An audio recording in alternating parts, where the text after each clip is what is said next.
Isang mapagpalang hapon po sa atin lahat, mga kapwa ko Bicolanong Oragon, mga kapwa ko small content creator. For today's video, bago ko po pala makalimutan, paki-subscribe po ang aking YouTube channel, Ricky Oragon Vlog, paki-like, paki-share, at paki-pindot na rin ang notification bell para updated po kayo sa aking mga gagawing videos, mga kapatid.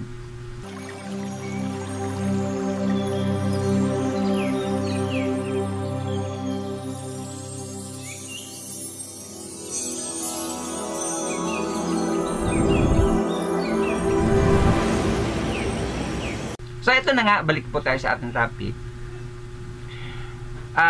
Marami po kasing nagtatanong sa akin dahil nakikita nila po ang aking upload sa aking Facebook page or sa aking Facebook, ganun din po sa aking YouTube channel na Ricky Oragon Vlog na about nga po sa pauwi ng Bicol. Kasi ang aking pong mga na-upload sa aking Facebook or sa aking Facebook page, yung sa Bilyesa po, sa Bilyesa Blue Star, at ganun din po sa Bubis.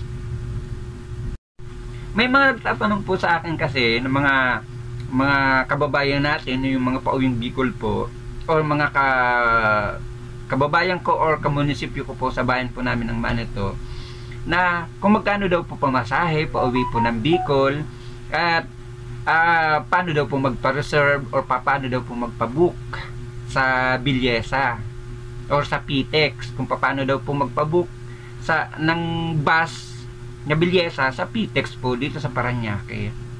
Ang akala po kasi nila, mga kapatid, isa po akong employee ng Bilyesa Blue Star, or akala po nila isa po akong employee ng Bubis Liner. Mga kapatid, hindi po ako empleyado ng Bilyesa Blue Star o hindi po ako empleyado ng Bubis Liner. Kaya po kayo may nakikita pong mga naka-upload po sa aking mga social media account. Gawa ng yan po ay aking content. Nang umuwi po ako, pag unauwi po ako ng Bicol, ginagawan ko po siya ng content. Sinasabi ko po na ganito po ang pamasahe at kung nasaan po ang Bilyesa Blue Star, na nandito nga po siya sa PTEX.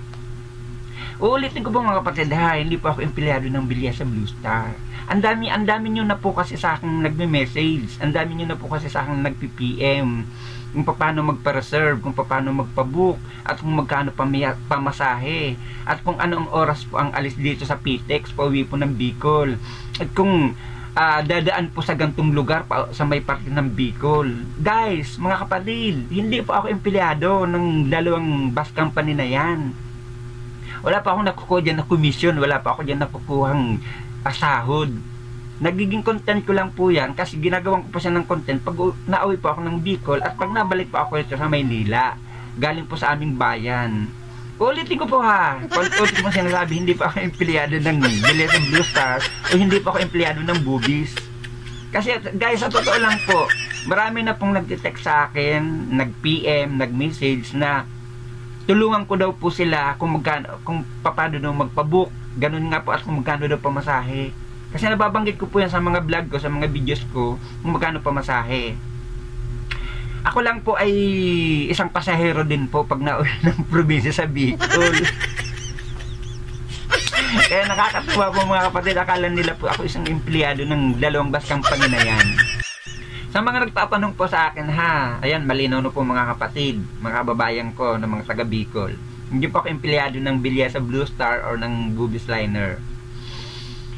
Pero pwede ko po kayong bigyan ng cellphone number ng Bilyesa Blue Star dito po sa PTEX. Kasi pag ako po ay nauwi ng Bicol, nagpapareserve po ako. Nandito po ako sa Kawit, Cavite. Pag uuwi po ako ng Bicol, tumatawag na lang po ako or na-text na lang po ako para makapag-reserve ako ng gusto kong upuan. Lalo kung marami po kami, para hindi na po ako nagmamadaling pupunta po doon sa PTEX para lang magpa-reserve. Pag gantong may number naman po ako, pwede po akong tumawag na lang, mag-text nga, para pagdating ko po doon, magbabayad na lang. Pwede ko po kayong bigyan ng cellphone number para lang po makapag-reserve din pa kayo or makapagpa-book. Pero hindi po ako empleyado ng Bilyesa Blue Star, mga kapatid. Malinaw po yan. At sa mga magtatanong pa po sa akin sa susunod na mga araw, lalo na po ngayon, December, peak season po ngayon, dami pong uuwi. Please lang po, hindi po ako empleyado ng dalawang bus company na nabanggit ko po, Please lang po, pwede na lang po kayo, mas possible po na pumunta na lang po kayo ng Parañaque or dito sa PTEX. Doon na lang po kayo magtanong, doon na lang po kayo magpa-reserve, or doon na lang po kayo magpa-book ng inyong pong ticket, ng inyong upuan para makasakay po kayo at para makakuha po kayo ng gusto nyong tamang upuan na para sa inyo po. Yung pang gawin nyo po, punta na lang po ko sa PTEX. Available naman po doon ang isang empleyado po ng Bilyesa Blue Star or ng Boobies. I-entertain naman po kayo nun. Sasagutin naman po ang inyong mga tanong nila kung ano po yung gusto nyong itanong sa kanila. So, ganun po mga kapatid, malino po ang aking sinabi po. Please lang po, hindi po ako empleyado ng dalawang bus company na yan. Content ko lang po yan, kaya marami po kayong nakapapanood ng mga upload ko. Ganun. So, once again mga kapatid, dito ko na po tatapusin na aking vlog sa hapon na to. Isang mapagpalang hapon po sa atin lahat. At bye-bye! God bless you! Peace!